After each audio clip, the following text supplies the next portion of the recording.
It stalks us month by month. It's sneaky, manipulative, and when it strikes, it stings.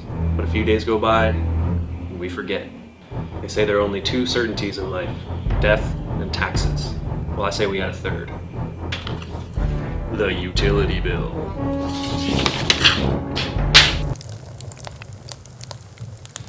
Ruled by the infamous kilowatt hour, a small unit of electricity that we base all of our billing off of.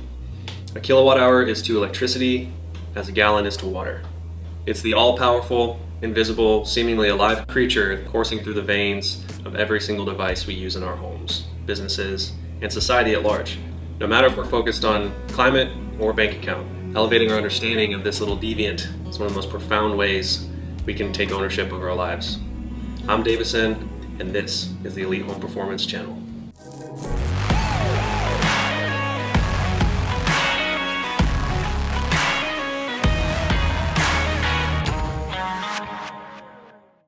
In my 10-year career of helping homes and businesses, I've seen thousands of utility bills. I've noticed a common theme: electricity is far too misunderstood, and many of us are quick to jump on expensive solar production, when the reality is there's much more at play underneath the hood of our homes.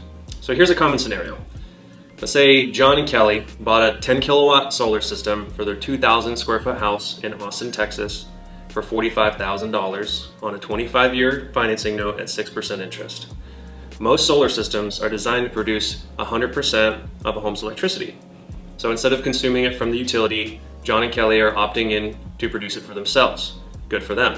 So on a perfect, sunny, south-facing roof, for simplicity's sake, the system was designed to produce 20,000 kilowatt hours annually. Here's the problem. Let's rewind. So back in stone ages of cavemen, dinosaurs, and single-celled organisms of the year pre-2000, there were no actualized building energy codes, meaning energy efficiency was barely a thought when building homes at that time. So some of the simplest things that could have been addressed in new builds at the time were not addressed. In their case, LED lights, which are 8 to 10 times more efficient than incandescents, were barely a thing. What insulation was present at the time of the build is likely completely deteriorated in 2024.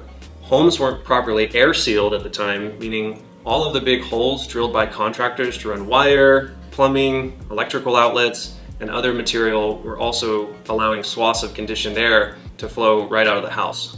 And still, attic air could easily find its way into the house. Not good. Old, inefficient electric and gas water heaters were used at the time. And there's more to the conversation, but we'll leave those for another day. Hypothetically, if before installing solar, they would have redone their deteriorated insulation, air sealed their attic, electrical outlets, doors and windows, replaced their lights with LEDs, and upgraded to a heat pump hot water heater, they could have installed a much smaller solar system and reduced their consumption 40%, from 20,000 annual kilowatt hours to 12,000 annual kilowatt hours.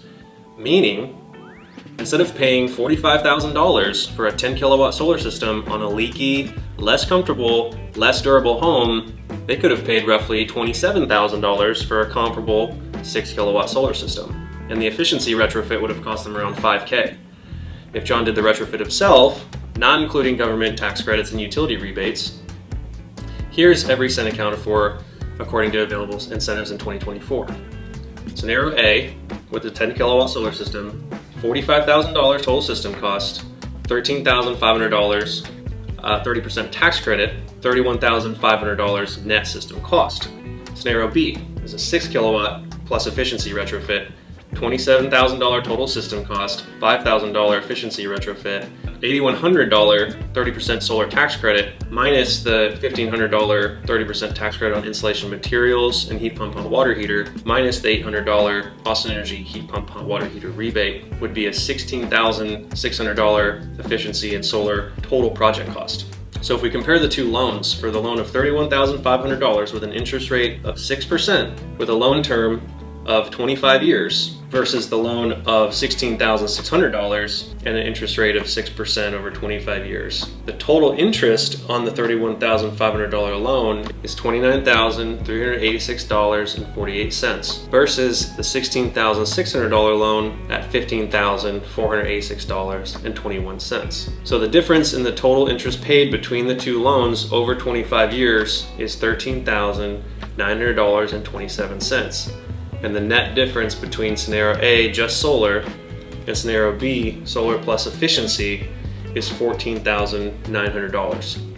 If you include interest paid, that is a grand total of $28,800.27. You tell me what's best.